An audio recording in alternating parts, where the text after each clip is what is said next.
Bonjour à tous. Alors pour les présentations, je suis Jean-Sébastien Dupuis, je travaille chez Microsoft France, voilà, dans une merveilleuse division qui s'appelle DX, qui en fait veut dire développeur expérience. Donc on travaille voilà, en étroite relation avec les développeurs pour leur expliquer un petit peu comment utiliser un certain nombre de nos technologies. Et en ce moment, je travaille particulièrement sur les agents conversationnels, les bots, et également ce qu'on va voir aujourd'hui, Cognitive Services. Cognitive Services, qui est un ensemble d'API REST que vous allez pouvoir utiliser sans avoir besoin d'aucun doctorat. L'idée, c'est de pouvoir regarder un petit peu ce que Microsoft fait dans le domaine de la reconnaissance d'image, de la reconnaissance et de l'interprétation de langage naturel, du traitement audio. On va voir tout ça ensemble et je vous montrerai en fait via quelques exemples comment utiliser ces différents services. Alors, juste une micro-introduction sur aujourd'hui, qu'est-ce que fait Microsoft dans le domaine de l'intelligence artificielle. Alors, depuis quelques mois, Microsoft a rassemblé toutes les différentes entités qu'il y avait chez elle dans une même division commune. Donc aujourd'hui, on a une entité qui est dirigée par Harry Shum, voilà, qui est juste derrière, finalement, sous les ordres de Satya Nadella, qui est aujourd'hui voilà, notre papa, notre patron tout en haut. Et Harry Shum donc, a 5000 personnes sous ses ordres qui travaillent sur à la fois de la recherche fondamentale ou de l'intégration dans les différents produits. Et Cognitive Services en fait partie. En France, il y a un labo de recherche qui est commun avec l'INRIA. Donc on n'a pas un labo indépendant, on travaille vraiment main dans la main avec l'INRIA. Il y a 30 doctorants qui travaillent avec Microsoft et qui travaillent spécifiquement sur le domaine du traitement de l'image en France, et notamment dans le traitement de l'image médicale. Mais pour le grand public, Microsoft et l'intelligence artificielle, c'est Cortana, donc un agent conversationnel qu'on retrouve sur Windows, mais pas que. Si vous êtes aux US, vous pouvez l'avoir sur Android et iOS. Ça va arriver un jour ou l'autre en France. Et ça va avoir vocation à sortir un petit peu du périmètre des applications mobiles. On va voir ça tout à l'heure un peu plus en détail. Et puis, on essaye finalement d'insuffler de l'intelligence dans toute notre gamme de produits. Dernièrement, on a rajouté une fonctionnalité Outlook qui s'appelle Focus. Et donc, on travaille sur essayer de faire remonter dans les mails quels sont les plus prioritaires. Donc, on va essayer d'y arriver, mais ça, c'est un grand challenge. Et puis, après, il y a des produits sur lesquels ça paraît un petit peu plus clair. Quand on parle de Skype Translator, vous voyez bien qu'il y a une sorte de convergence au niveau de l'intelligence artificielle. Il faut pouvoir reconnaître finalement bien la voix de l'utilisateur, pouvoir faire de la synthèse vocale, et puis entre les deux, faire toute la reconnaissance qui va bien pour faire la traduction. Donc on a vraiment un petit peu de l'intelligence dans tous les produits. Bien sûr, ce n'est pas exhaustif. Bing, OneDrive, tout ça font partie effectivement de sujets de recherche pour notamment identifier les visages dans OneDrive. Et puis après, on va voir toute la suite de services. On a des services un petit peu pour tout le monde. Si vous souhaitez vraiment faire de l'algorithmie bas niveau, créer vos propres réseaux de neurones, très bien, vous pouvez le faire. C'est Cognitive Toolkit. Pour ceux qui connaissent TensorFlow, chez Google, c'est un petit peu la même chose. C'est vraiment le but, c'est de travailler sur de l'algorithmie et faire sa propre intelligence artificielle. Après, on va avoir des choses un petit peu plus haut niveau. Cognitive Services en fait partie, mais il y a des choses entre les deux, notamment pour si vous êtes data scientist et que vous souhaitez un petit peu traiter les données, on a quelque chose entre les deux. Et puis, sans infrastructure, il n'y aurait pas d'intelligence artificielle, car pour finalement faire l'apprentissage, et puis derrière, il faut fournir tous ces services, il nous faut un supercalculateur. Notre supercalculateur, à nous, c'est Azure. Et aujourd'hui, dans Azure, ça nous fournit une puissance en termes de CPU, en termes de processeurs graphiques, qu'il nous faut véritablement pour alimenter ces différents algorithmes. Et de plus en plus, ce qu'on appelle des puces FPGA. Pour ceux qui ne connaissent pas, les puces FPGA, ce sont des puces qui sont reprogrammables.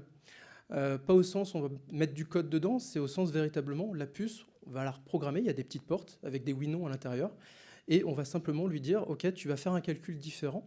Et donc, on pousse ça dans les data centers, ce qui permet finalement d'avoir des algorithmes qui vont être optimisés, plus rapides, parce qu'on va dire, écoute, pour tel algorithme de reconnaissance d'image, tu vas mettre en place de la reprogrammation sur les puces FPGA pour accélérer le calcul.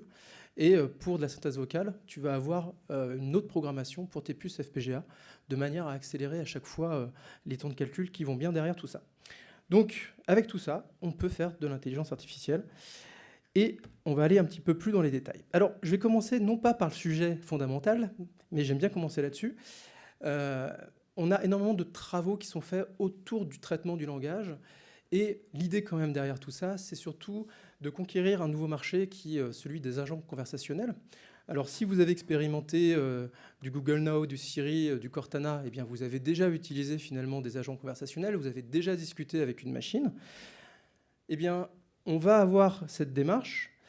Donc que ce soit sur les téléphones mobiles, que ce soit effectivement avec l'arrivée, si vous avez l'opportunité d'utiliser des Amazon Echo ou des Google Home, c'est exactement la même démarche, sauf qu'il n'y a même plus besoin de clavier.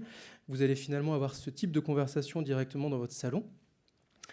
Microsoft a annoncé il y a quelques mois avoir la même démarche. On ne va pas sortir d'objets connectés nous-mêmes. En revanche, on a un partenariat avec Harman Kardon et on va sortir une enceinte connectée avec du Cortana dessus. Mais on travaille sur, finalement, fournir du Cortana à la fois sur des petits devices et sur des gros devices. Quand je parle de gros devices, il y a aussi pas mal de partenariats qui sont faits avec des équipementiers automobiles, donc Renault, Nissan, Volvo, aujourd'hui pour fournir une expérience Cortana Skype directement dans les voitures. Mais ce qui nous intéresse en ce moment particulièrement, c'est tout ce qui est messagerie instantanée. Voilà, avec 1 milliard d'utilisateurs sur Facebook, un petit peu moins sur Skype, mais l'idée, ça fait quand même pas mal d'utilisateurs sur tous ces réseaux de messagerie instantanée. On essaye de fournir de l'intelligence artificielle et notamment reconnaître du langage pour pouvoir avoir, à la place finalement d'un utilisateur, avoir un agent et pouvoir comprendre complètement ce que veut l'utilisateur. Alors, ce n'est pas toujours un utilisateur vs un agent au sens machine. Ça peut être une conversation à plusieurs et un agent se place dans la conversation pour finalement aider les différents interlocuteurs à prendre une décision sur leur prochain voyage ou ainsi de suite. Donc on s'intéresse particulièrement à ces scénarios. Et dans les scénarios qui sont super intéressants, il y a toute l'assistance. Et je vais vous montrer une petite démonstration. Et à chaque fois, je vous ferai une référence à un service qui est utilisé derrière de Cognitive Services. L'idée, c'est surtout de vous donner quelques mots-clés pour vous les montrer plus en détail après.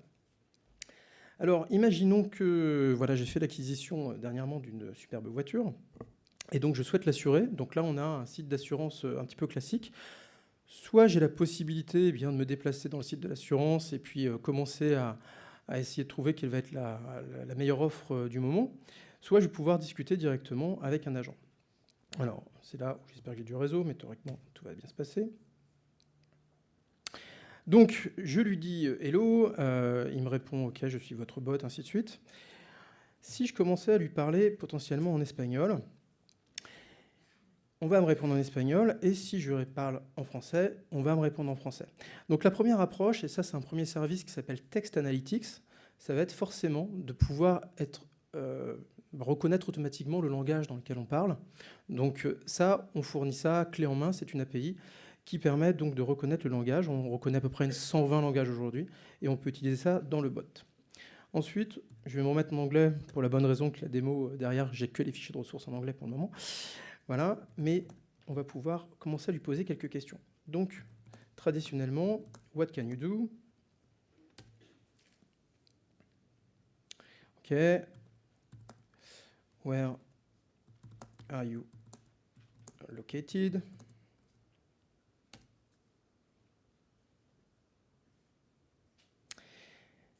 Alors, pour ces deux questions-là, on ne fait pas du traitement du langage au sens interprétation NLP, c'est-à-dire Natural Language Processing. On utilise quelque chose d'un petit peu plus simple. Je vous montrerai, ça s'appelle Q&A Maker. Et c'est simplement qu'on va relier un certain nombre de questions avec un certain nombre de réponses.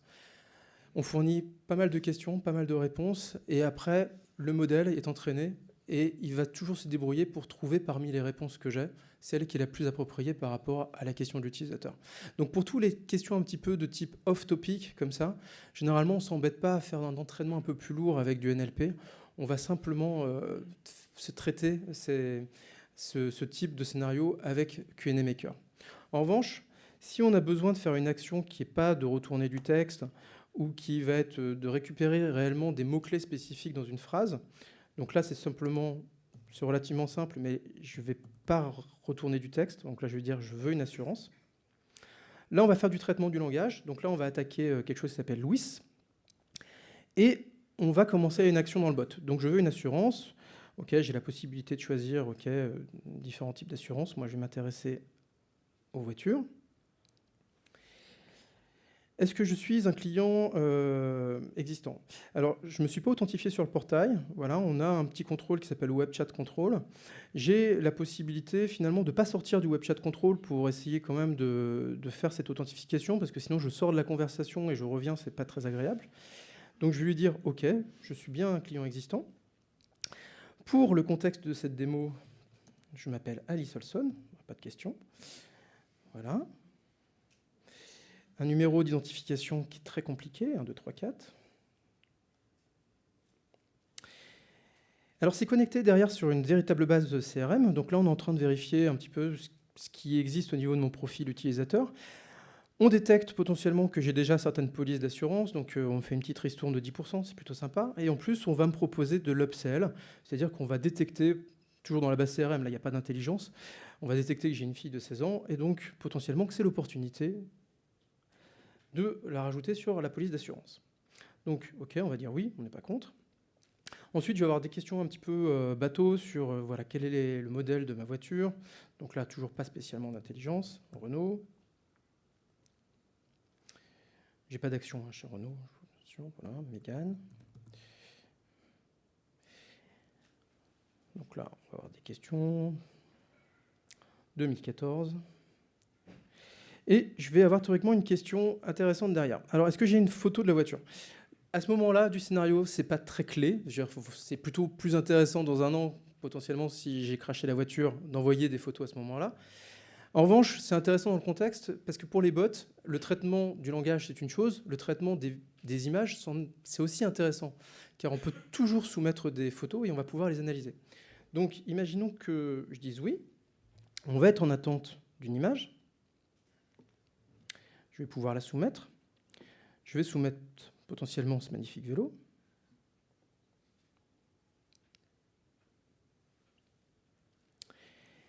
Et je vais faire de l'interprétation sur cette image. Donc là, il me dit, c'est bizarre, ça ne ressemble pas spécialement à une voiture, voilà, ça ressemble plutôt à un close-up de bicycle. Cette phrase-là, on verra tout à l'heure, mais c'est vraiment interprété sur la reconnaissance d'image automatiquement par Microsoft. On fournit non seulement des tags pour dire, OK, dans l'image, il y a un vélo, mais en plus, on essaye, dans la mesure du possible, de récupérer une description automatisée. Et donc, l'idée, c'est de bien s'assurer qu'il n'y a que des photos de voitures qui arrivent. Voilà. Et donc là, on va vérifier simplement qu'il y a bien le tag voiture. Ouais, on est un peu loin de la Mégane, je suis d'accord. Et si tout se passe bien, OK, ça semble parfait. Nice purchase. Donc là, on va aller dans un processus maintenant de cotation. On va me proposer le prix parfait. OK, qu'est-ce que j'en pense? Alors, honnêtement, je pourrais dire que c'est très bien, mais bon, dans le contexte de cette démo, c'est pas drôle. Donc on va dire, OK, it's too expensive.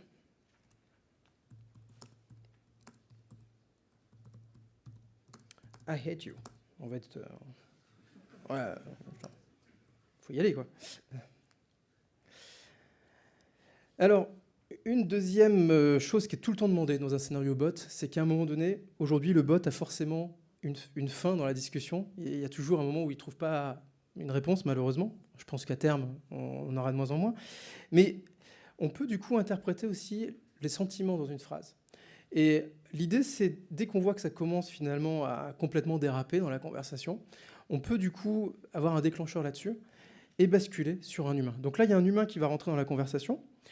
Et ensuite, je vais avoir une expérience où après, je ne vais pas rentrer trop dans le scénario parce qu'on est plutôt dans un scénario bot, mais je vous explique un petit peu. Là, je suis sur un CRM. J'ai vraiment une fiche client avec toutes les données. Donc, je vais avoir une notification qui va être envoyée à un agent humain. Et l'agent humain va simplement récupérer finalement le fil de la conversation et pouvoir du coup répondre directement à l'humain et avoir un scénario de ce qu'on appelle handover. Le bot s'arrête, on bascule sur un humain, mais on reste toujours dans le même chat contrôle pour discuter avec lui. Alors on allait un petit peu plus loin même dans cette démo, c'est que potentiellement on s'est même amusé, alors c'est pas là, bon c'est plus là, il y a un bot qui est dans le CRM et potentiellement qui peut informer en temps réel l'agent en lui disant écoute, je pense qu'il y a un risque, mais si tu lui fais une ristourne de 10%, on a analysé avec du machine learning que tu as 80% de chances de le conserver et qu'il ne parte pas chez un concurrent. Donc là, on est dans le scénario, mais vous avez compris un petit peu la logique, c'est après de faire de la prédiction, de rajouter un ensemble de choses beaucoup plus personnalisées pour aller plus loin. Et je suis dans le timing, c'est parfait. Alors,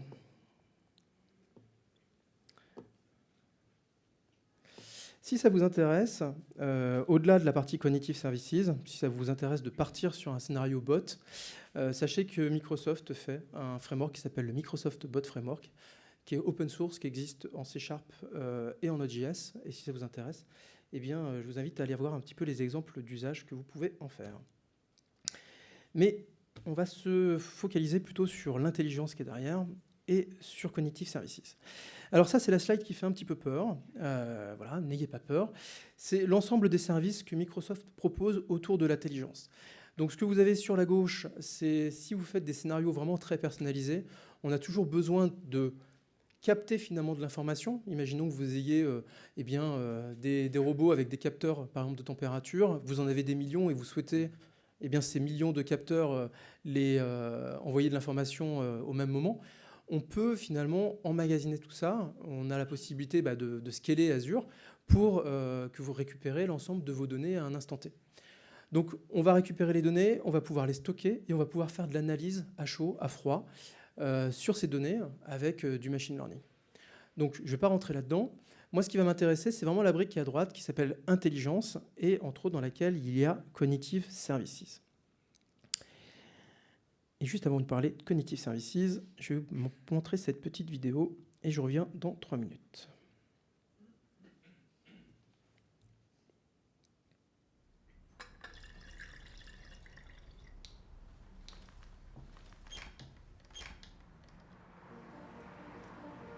I'm Saqib Sheikh.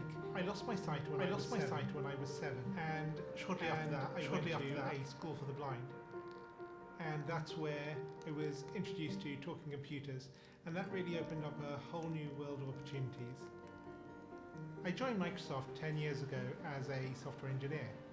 I love making things which improve people's lives. And one of the things I've always dreamt of since I was at university was this idea of something that could tell you at any moment what's going on around you. I think it's a man jumping in the air doing a trick on a skateboard. I teamed up with like-minded engineers to make an app which lets you know who and what is around you. It's based on top of the Microsoft Intelligence APIs, which makes it so much easier to make this kind of thing. The app runs on smartphones, but also on the Pivot Head smart glasses. When you're talking to a bigger group, sometimes you can talk and there's no response, and you think, is everyone listening really well, or are they half asleep? And you never know. I see two faces, 40-year-old man with a beard looking surprised, 20-year-old woman looking happy. The app can describe the general age and gender of the people around me and what their emotions are, which is incredible. One of the things that's most useful about the app is the ability to read out text. Hello, good afternoon. Here's your menu. Great, thank you. I can use the app on my phone to take a picture of the menu, and it's going to guide me on how to take that correct photo. Move camera to the bottom right and away from the document. And then it'll recognize the text. Read me the headings. I see appetizers, salads, paninis, pizzas, pastas. Years ago, this was science fiction. I never thought it would be something that you could actually do, but artificial intelligence is improving at an ever faster rate, and I'm really excited to see where we can take this. As engineers, we're always standing on the shoulders of giants, building on top of what went before. And in this case, we've taken years of research from Microsoft Research to pull this off. I think it's a young girl throwing an orange frisbee in the park. For me, it's about taking that far-off dream and building it one step at a time. I think this is just the beginning.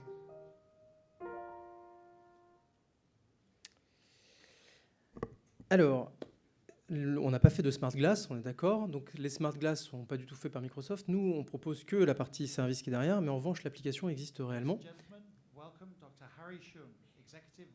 Voilà. Vous pouvez la retrouver d'ailleurs sur le site donc, de Cognitive Services. Vous avez ici l'ensemble des applications qui sont faites derrière. Et entre autres, cette application est listée. Je vous la montrerai tout à l'heure. Alors, on a donc un ensemble de services. Je vais retomber sur mes slides, ils sont là.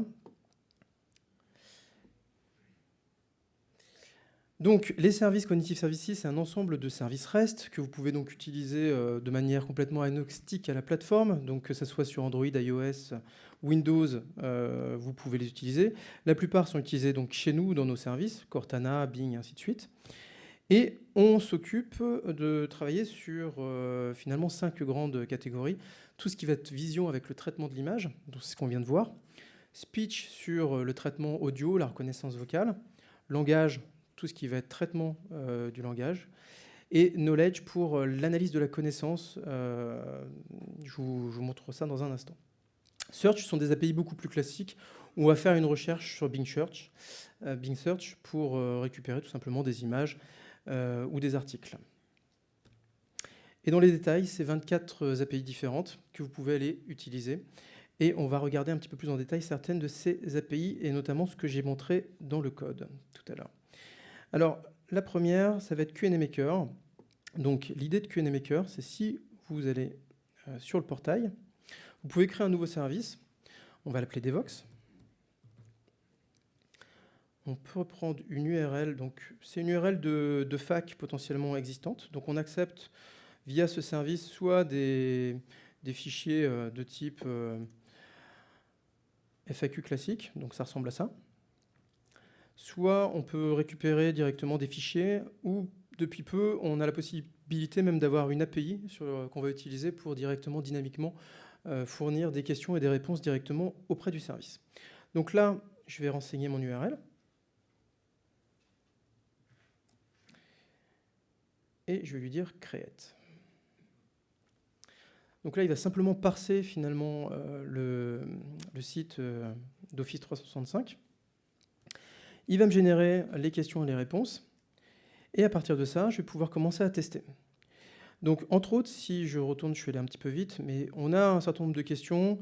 Entre autres, j'ai une question qui s'appelle « Qu'est-ce que le cloud ?» Donc, clairement, si je tape exactement la même phrase, on peut s'attendre à ce que ça marche. C'est logique.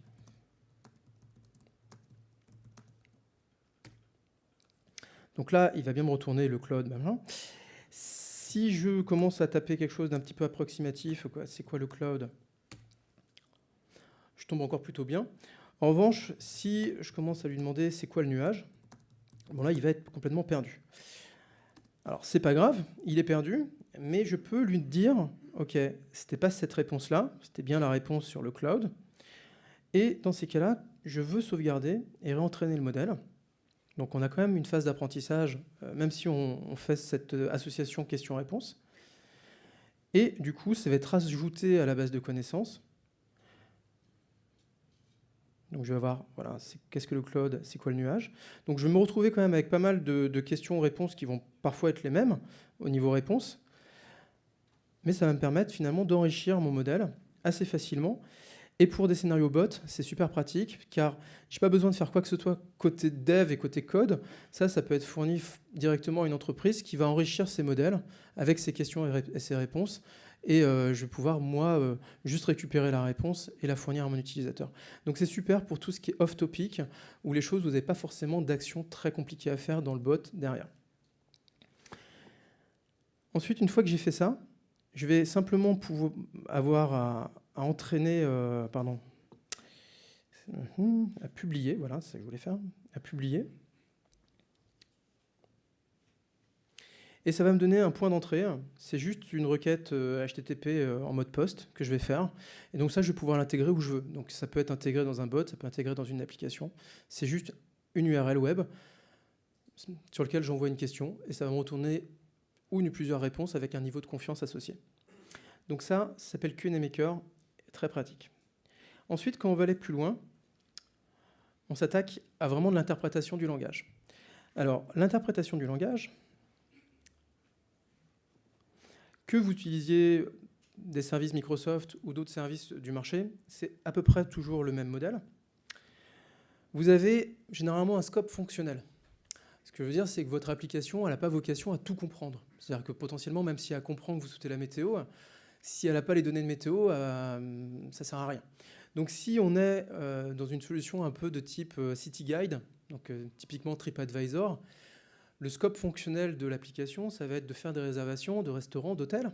Ça va être potentiellement de renseigner l'utilisateur sur les choses à faire demain. Ça va être d'indiquer quels sont les meilleurs endroits à un meilleur moment. Et puis potentiellement de récupérer la météo pour planifier mes futures vacances. Donc on a un scope fonctionnel. Et ce qu'on va faire, c'est qu'on va renseigner un certain nombre de phrases qui pourraient être posées par un utilisateur classique. Donc par exemple, je souhaite réserver un hôtel demain à Paris. Et on va passer sur une phase d'entraînement qui est obligatoire au début du projet. Donc on va dire cette phrase-là, ça correspond à telle intention, qui est l'intention réservation. On va avoir aussi d'autres mots-clés qui vont être essentiels dans la phrase, qu'on appelle des entités. On va avoir une entité par exemple de type that time, donc tomorrow. On va avoir une entité de type géographique, location, c'est bien à Paris. Et puis, ça peut très bien être la notion de réservation, mais d'un hôtel ou d'un restaurant. Donc on va avoir envie de récupérer aussi l'information hôtel, qui est finalement un topic. Alors donc il y a 3 mots-clés à comprendre en NLP, donc en interprétation du langage. C'est celle de l'intention, intent. Finalement, c'est l'action qui va être câblée derrière dans votre application ou dans votre bot. La notion d'entité, c'est finalement les points clés qu'on va extraire de la phrase. Et puis il y a la phrase, toutes les phrases qu'on va renseigner, ça s'appelle des utérances. Donc c'est des exemples finalement de phrases qu'on va renseigner. Et on va pouvoir travailler là-dessus. Alors, je vais aller sur le portail de Louis. Alors, la bonne nouvelle, c'est que si on va sur le portail, alors déjà, je vais m'assurer que je suis bien authentifié. Ce n'est pas toujours le cas. D'ailleurs, ce n'est pas le cas, voilà.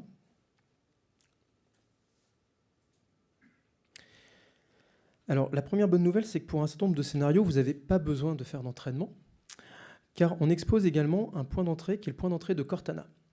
Ça veut dire qu'on ne va pas fournir les réponses de Cortana, mais ça veut dire que tous les modèles d'entraînement et d'interprétation du langage de Cortana, on vous l'expose pour que vous puissiez les utiliser si vous le souhaitez. Ce qui veut dire que si je choisis par exemple en français le point d'entrée de Cortana,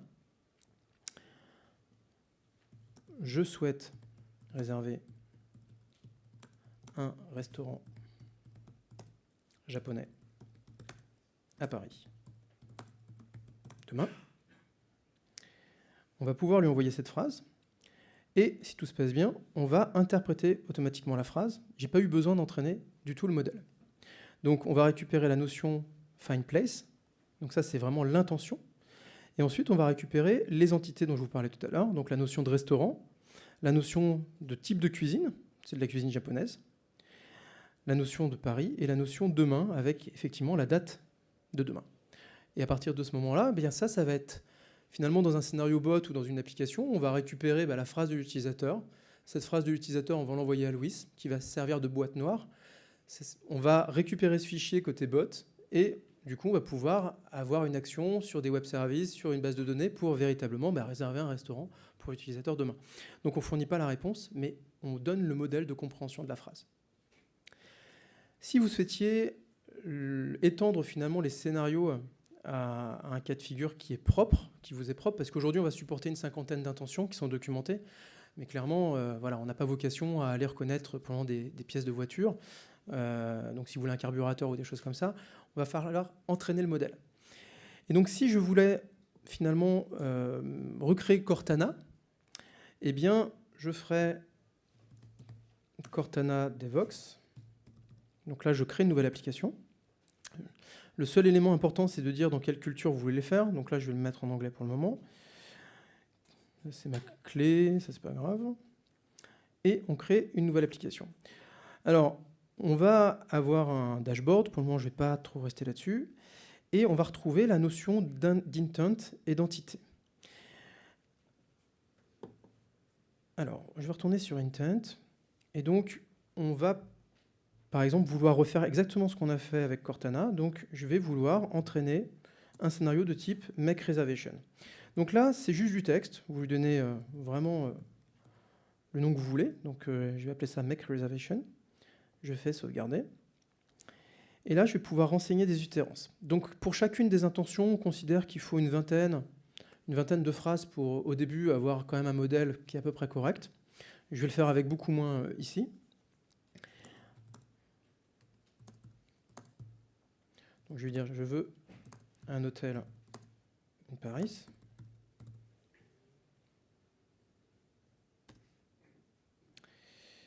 I want to make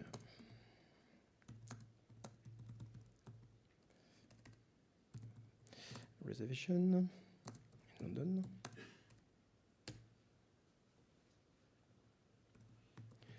Please make. Je ne sais pas si on voit bien. Non, peut-être que j'agrandisse. Si ça va.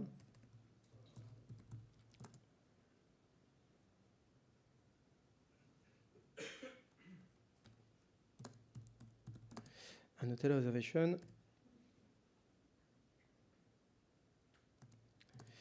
Je me suis trompé pour la première en fait, c'est pas grave. On va quand même comprendre la phrase. Please make an hotel reservation in Paris. Donc là, je commence à donner quelques phrases. Et sur chacune de ces phrases, on ne les a pas encore entraînées. Donc sur la droite, il n'y a pas d'entraînement. Ce qui va m'intéresser, c'est maintenant récupérer, par exemple, la notion d'hôtel. Donc ici, je vais créer ce qu'on appelle une entité. Donc il faut juste que je lui donne un nom. On va l'appeler topic pour le moment.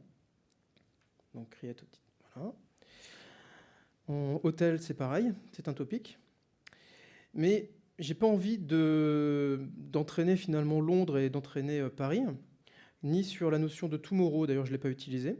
Donc pour le moment, je vais sauvegarder ça. Je vais retourner dans Entities. Donc dans Entities, il m'a créé automatiquement topic. Donc tout ce qui va être un petit peu spécifique à votre application, on va pouvoir les rajouter. C'est ce qu'on appelle des custom entities. En revanche, pour tout un certain nombre de scénarios, j'ai déjà des entités qui sont déjà pré-built, c'est-à-dire qui sont déjà étudiées pour moi. Et entre autres, la notion de géographie et la notion de date, on a déjà entraîné tous ces modèles. Donc aujourd'hui, vous avez vu, il y en a une quinzaine qui existent. Pour l'anglais, notamment, il y a l'encyclopédie qui existe. L'idée, c'est de pouvoir détecter automatiquement un nom dans une phrase. Et quand on détecte un nom, on va pouvoir savoir exactement si, par exemple, c'est un réalisateur, un acteur, une actrice, ou ainsi de suite. Et on travaille sur un modèle d'entité qui est exposé par Bing. Donc en fait, Bing a déjà travaillé finalement sur des ontologies, sur des entités qui sont propres. C'est ce qu'on appelle Satori chez nous. Et forcément, Cognitive Services va travailler avec ces notions d'entité et pouvoir proposer demain des choses de plus en plus évoluées, notamment en anglais, la notion d'encyclopédie. Aujourd'hui, ça n'existe pas en français, cette notion d'encyclopédie. En revanche, les autres notions existent. Donc je vais faire sauvegarder. Et là, ça va prendre un petit peu de temps, mais théoriquement, si je retourne sur mes différentes intentions, voilà, il m'a mis maintenant automatiquement la notion de géographie dedans. Et je vais pouvoir entraîner le modèle. Donc là, il faut rajouter de plus en plus de phrases. J'entraîne. Donc là, je fais le test avec 3 phrases, ce qui n'est pas terrible. Mais bon, je vais reprendre à peu près la même chose que j'avais dit tout à l'heure, donc c'est pas très grave.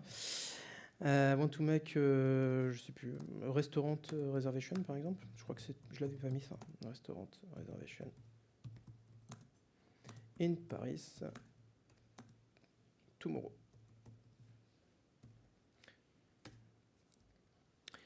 Donc là, il est sûr à 100% que c'est bien make reservation. Il est sûr de la partie géographie, de la date time, et on voit que là, le modèle, il faut que j'entraîne encore un tout petit peu plus. Donc il va falloir que j'entraîne un peu plus de phrases sur mon niveau d'intention, sur l'intention de tout à l'heure. Alors, sachez que le modèle, ça va prendre un petit peu de temps au début, parce qu'il va falloir effectivement renseigner 10-20 phrases pour chacune des intentions. Mais à la fin du processus, je vais publier mon application. Donc là, je fais juste publish. Je vais avoir un point d'entrée. Et ce point d'entrée, à chaque fois que je vais utiliser, donc je vais pouvoir lui passer une requête et je vais avoir une réponse sous forme JSON, un peu comme Cortana, toutes les utilisations qui vont être faites de ce point d'entrée, entre autres dans le bot, vont remonter automatiquement dans le portail. Donc ça veut dire que je vais pouvoir repasser finalement sur des vraies phrases utilisateurs. C'est ce qu'on va retrouver ici dans Suggested Utterance. Là, j'en ai pas car j'ai pas encore utilisé le point HTTP. Mais donc toutes ces phrases, je vais pouvoir repasser dessus, vérifier que mon entraînement s'est passé correctement, et si potentiellement ça ne s'est pas très bien passé, eh bien, je vais pouvoir réentraîner chacune des phrases et commencer à avoir 50, 60 phrases et avoir quand même un modèle quand même assez cohérent. C'est quelque chose de très itératif si vous partez dans l'interprétation du langage, c'est-à-dire que vous allez avoir forcément pas mal de travail au départ, et après il faut repasser sur le service pour de temps en temps regarder comment ça se comporte et réentraîner le modèle. Ça, c'est la démarche. Alors, pour compléter un petit peu le scénario, on a vu, si je reprends notre Cognitive Services, on a vu Q&A Maker qui est ici, on a vu langage, la partie Language Understanding, et on va partir un petit peu dans l'interprétation audio avec potentiellement Bing Speech. Donc Bing Speech fait de l'interprétation vocale et de la synthèse vocale. Pour le moment, je vais vous montrer simplement cette reconnaissance.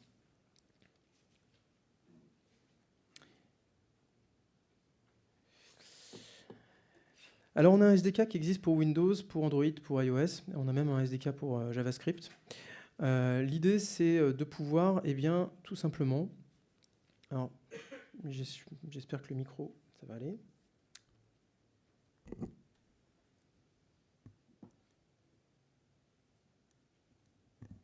Je souhaite réserver un restaurant japonais demain à Paris. Alors, qu'est-ce qui s'est passé ? On fait de l'interprétation partielle, c'est-à-dire qu'en fait, on stream tout simplement ce qui est écouté par le micro.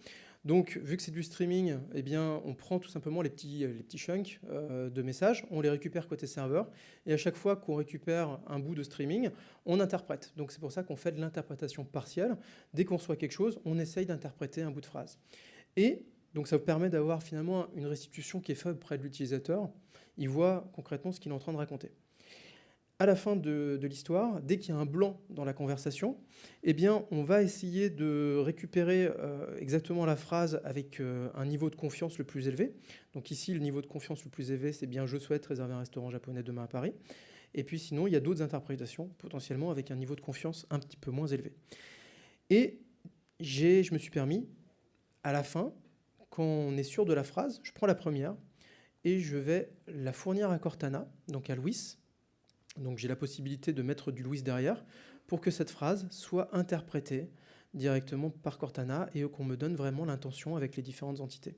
À partir de ça, je vais pouvoir derrière coder et mettre vraiment toute la partie logique métier qui vous appartient dans mon application, dans votre application.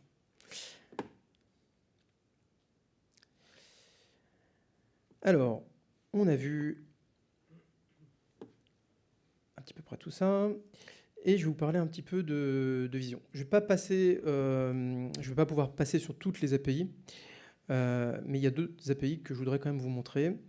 Computer Vision, l'idée, c'est de faire du traitement d'image. C'est ce qu'on a vu dans la petite démo tout à l'heure. Donc, l'idée, c'est que vous avez une image que vous allez envoyer au service. Vous avez absolument 0 entraînement à faire. Ça, c'est Microsoft qui a déjà fait l'entraînement au préalable. Et en fonction de l'image que vous lui envoyez, on vous retourne un fichier JSON qui va être structuré. Et dans le fichier JSON, eh bien, on va avoir un certain nombre de tags. On a par exemple une notion d'eau avec un niveau de confiance assez élevé, de sport, de natation. Je vais mettre un petit peu plus... Voilà. En fonction de ces différents tags, on va essayer de décrire automatiquement ce qui se passe dans l'image. Parfois, ça se passe bien, parfois, il y a des ratés, il y a des choses assez drôles parfois. Mais donc, je vous invite à tester avec vos propres images sur le site web. Ensuite, on va avoir des choses très techniques. Et vu que ça a été, entre autres, fait et utilisé par Bing, il y a une notion de modération de contenu. Donc, on va pouvoir savoir si le contenu est pour adultes, si c'est du contenu qui est offensant. Si on voit qu'il y a un visage, on va détecter le visage, l'âge de la personne, le genre de la personne. Et on va pouvoir aller assez loin sur ce type de recherche dans d'autres API. Et pour les designers, si vous souhaitez bien potentiellement adapter en fonction de l'image eh bien, la couleur de vos polices de caractère avec la couleur dominante, on vous renvoie aussi des informations sur les couleurs dominantes et les couleurs d'accentuation. Il y a plein d'autres choses. On reconnaît automatiquement les personnes célèbres dans les images. On va reconnaître, et on a une notion d'OCR pour faire de l'interprétation de texte. Et chose statique, mais sur de l'application mobile, vous avez toujours à un moment donné un besoin de pouvoir faire du cropping d'images et de faire si possible du cropping d'images intelligent, c'est-à-dire éviter de couper la tête d'un acteur célèbre. Donc on propose en fait cette génération de thumbnails automatisés où l'idée c'est qu'on détecte finalement où est l'élément clé. Et quand on fait du redimensionnement, on ne supprime jamais finalement l'élément clé. On va utiliser la règle des 3/3 pour mettre toujours l'élément à peu près en valeur. J'ai 5 minutes, c'est parfait. On va parler identification des visages. Alors, aujourd'hui, on a une API qui est utilisée entre autres par Uber. Uber utilise cette API pour identifier les chauffeurs juste avant de prendre la route.